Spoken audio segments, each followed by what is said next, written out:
बिहार राज्य, अगर बात करें पूरे भारत में बिहार की और यहाँ के युवाओं की, अगर यहाँ के युवाओं को देखा जाए, अगर एक सपना होता है तो वो होता है सरकारी नौकरी का।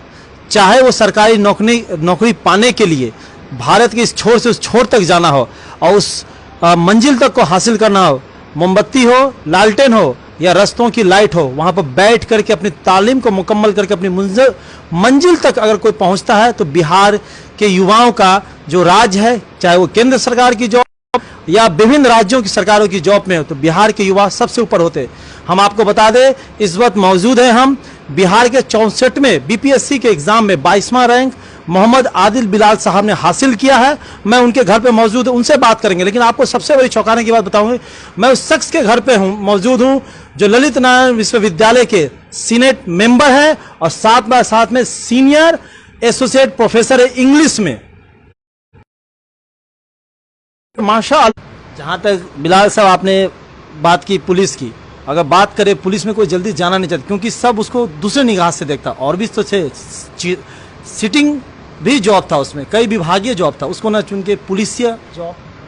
मुझे लगता है, मुझे शुरू से चैलेंजेस लेना बहुत पसंद है, तो ये मुझे लगा कि काफ़ी चैलेंजिंग जॉब रहेगा। 24/7 एक्टिव रहना पड़ता है और मैं काफ़ी रहता हूँ हर चीज़ों में, सोशल एक्टिविटी और पुलिस के बीच में कम्युनिकेशन गैप है। मैं कोशिश करूँगा कि अपने लेवल से, अपने स्तर से उस गैप को कम किया जाए और ये बेहतरी के तरफ बढ़े। आदिल साहब, एक चीज़ और बताइए कि तैयारी जो होती है बिहार के युवा, चाहे वो रेलवे का सी हो, डी हो, किसी भी ग्रेड का हो, हवलदार का भी बिहार के युवा करते हैं, मेहनत बहुत जी जान जो कोशिश करते हैं, चाहे किसी भी तरह का हो। आपने अपने गोल और संस्था से काफ़ी पहले मेरे माँ बाप का रोल है जो मैं बोलना चाहूँगा। बिल्कुल, गुरु का रोल ही होता है। जी, और मेरे माँ बाप मेरे पहले गुरु हैं जिन्होंने मुझे हमेशा इंस्पायर किया और सिखाया कि मुझे कैसे आगे बढ़ना है। हमेशा एक मोटिवेशन दिया, एक जज्बा दिया। यहाँ तक कि रिज़ल्ट से कुछ दिन पहले से मुझे घर में डीएसपी करके एड्रेस किया जाने लगा था, जो मुझे लगता था कि मैं बन पाऊँगा या नहीं, लेकिन मेरे पापा और मेरी मम्मी हमेशा बोलते। ऐसे बहुत सारे स्टूडेंट हैं बिहार में भी जो काफ़ी मतलब कंफ्यूज हो जाते हैं, उनके लिए क्या मैसेज होगा? आखिरी सवाल। जी, इंजीनियरिंग में मैं जा सकता था क्योंकि मैंने एमटेक किया स्ट्रक्चरल इंजीनियरिंग में गेट क्वालिफाई करके, तो उधर भी मेरे पास काफ़ी अपॉर्चुनिटीज़ थी, मुझे कई जॉब ऑफर्स भी आई, लेकिन मैंने हमेशा ठुकराया क्योंकि जैसा कि मैंने अभी पहले भी बताया था कि इधर एक बहुत लार्जर डोमेन मिल रहा है मुझे काम करने के लिए। एक बहुत वाइड स्केल पे मैं कंट्रीब्यूट कर सकता हूँ सोसाइटी पे, और लॉ एंड ऑर्डर अगर मेंटेन जहाँ पे होगा वहाँ पे आप सोशल सिक्योरिटी देखेंगे और सोशल डेवलपमेंट देखेंगे।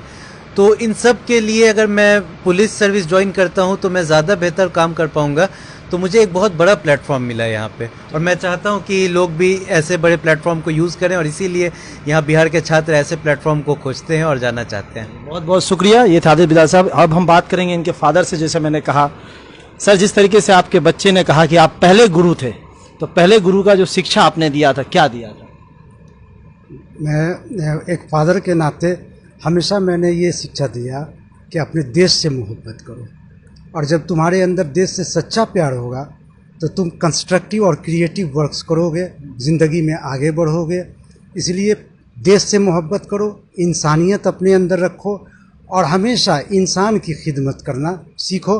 और आज ऊपर वाले ने और अपने मेहनत के बदौलत बेटा मेरा डीएसपी हुआ, और जब ये ज्वाइन करेगा तो ये इंसानियत की खिदमत करेगा, समाज की खिदमत करेगा और देश की खिदमत करेगा, और इसमें हम हमेशा फख्र और ग्लोरी महसूस करेंगे। कंधे के सितारे चमकेंगे तो आंखों में भी सितारों की तरह चमक आएगी।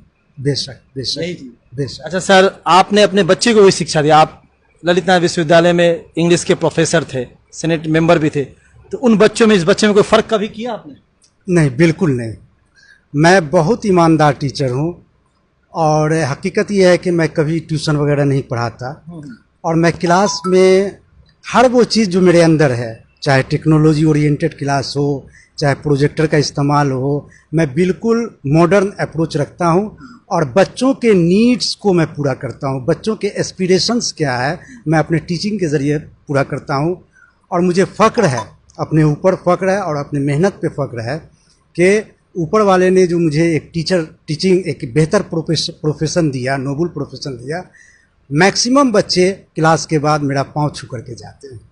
अच्छा सर, कहीं ना कहीं नेल्सन मंडेला का वो कथन बहुत सच है कि शिक्षा वो हथियार है जिससे जिसके भी भयंकर अंधकार हो उसे दूर किया जा सकता है। बेशक बेशक, मैं इससे बहुत सहमत हूँ और मैं शिक्षा को हमेशा कहता हूँ कि महत्व दी जानी चाहिए।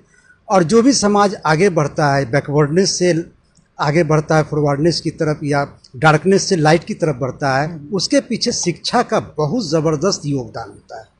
सर मेरा एक आखिरी प्रश्न है, हम बिहार में रहते हैं, इस राज्य की एक यही विडंबना है कि बच्चा जब थोड़ा सा बड़ा होता है 15 साल 12 साल का, फाइनेंशियल प्रॉब्लम की वजह से माँ बाप उन्हें जॉब करने भेज देते हैं। लेकिन कोई बच्चा ऐसा होता है, चाहे डॉक्टर राजेंद्र की तरह पकड़े और भी बहुत सारे उदाहरण है कि अपनी मेहनत से वो आगे निकल जाते हैं। ऐसे माता पिताओं को कि बच्चे की तालीम पूरा कर, उनको क्या संदेश दीजिएगा दरभंगा समाचार के माध्यम से? देखिए, मैं संदेश देने से पहले मैं अपनी ज़िंदगी का थोड़ा सा एक रोशनी में डालता हूँ अपनी ज़िंदगी पे।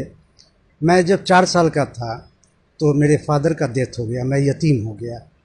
माँ मेरी बेवा थी, दादी मेरी बेवा थी और किसी तरह से इन लोगों ने पाला पोसा। लेकिन जब मैं समझदार हुआ तो मैं देखे हैं, भूख को देखे हैं, मैं कई शाम भूखा रहा हूँ, लेकिन मैंने पढ़ाई का दामन नहीं छोड़ा। मैं चिराग में बैठ के पढ़ता रहा और दरवाजे पर मेरी माँ, एक मिट्टी का घर हुआ करता था बाहर में, दरवाजे पर मेरी माँ बैठी रहती थी, सारी रात में बैठ के पढ़ता था।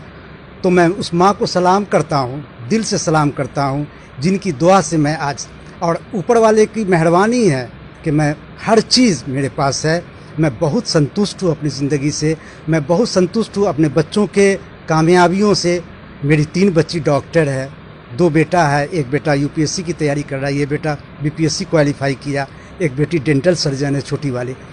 तो मैंने अगर देखा है कि पिता की अहमियत क्या है, मैं बच्चों को देखता था कि उंगली पकड़ करके अगर फादर लेके जा रहे हैं तो मैं तरफ जाता था, तरस जाता था। और आज मैं अज़्म किया कि मैं एक काबिल बाप बन करके, एक योग्य बाप बन करके अपने बच्चों को वो कमी नहीं कभी देखने दूंगा जो कमी मैं अपनी ज़िंदगी में देखा। इसीलिए ऑब्स्टिकल्स, रुकावट, अप्स एंड डाउन्स, ओट्स आते हैं ज़िंदगी में, लेकिन हमें अपनी तालीम को हर हाल में जारी रखना है और उसके लिए स्ट्रॉन्ग डिटर्मिनेशन, डेडिकेशन और डिवोशन की ज़रूरत है। बहुत बहुत शुक्रिया। ये थे मोहम्मद शौकत अंसारी साहब। बहुत अच्छी बात कही। अगर आपके अंदर दिल में ठान लिए हैं तो बहुत सारी मुश्किलें आएंगी, आप उसे पार कर लेंगे। आखिरी है इनकी माँ, कहते हैं कि अगर माँ का आंचल रहे और दुआओं में तो खुदा हर चीज़ अपने उस बच्चे को दे देता है जिसके लिए वो माँ दुआ करती है। आपने कितने रोजे रखे होंगे अपने बच्चे को डीएसपी बनने के लिए दुआओं में? बहुत, हम हर एग्ज़ाम में रोज़ा रखते हैं और सारा वक्त रोज़ा रख के इन लोगों के आखिरी गेट पर बैठे रहते थे एक दुआ की किताब लेके। जब उसके कंधे पे वो सितारे चमकेंगे तो क्या लगेगा आपको? बस माशाल्लाह, अभी भी हमको बहुत अच्छा लग रहा है और आगे और भी अच्छा लगेगा। लेकिन हमने यही तय किया था कि डॉक्टर इंजीनियर तो सभी बच्चों को बनाया, लेकिन हम एसपी टीएसपी नहीं बना सके। लेकिन वो काम यही बेटा मेरा कर सकता है। इसका हमेशा यही बूस्टअप है कि बेटा बस तुम लाल बत्ती की गाड़ी दे दो हम लोगों को, और हमको कुछ नहीं चाहिए, हम लोगों से जो लेना है ले लो, लेकिन लाल बत्ती की। आज मेरा बेटा हम लोगों को मायूस नहीं किया, इसका सबका शुक्रिया। ये नम आंखों में जो सितारे चमक रहे हैं, अगर किसी सागर को देखिए तो पूनम के चांद में वो जो सागर की लालिमा होती है और उसकी जो छटाएं होती है वो माँ के आंचल में जो आज दिखा इनकी आंखों से, और अपनी माँ के सपने को पूरा किया आदिल साहब ने। मैं उन तमाम लोगों को, बिहार के दर्शकों को कहना चाहूँगा, एक रोटी कम खाएं लेकिन अपने बच्चों को मुकम्मल तालीम दें। आज तालीम की बहुत ही ज़रूरत है ताकि कोई रास्ता भटक ना जाए। दरभंगा समाचार को आज्ञा दीजिए।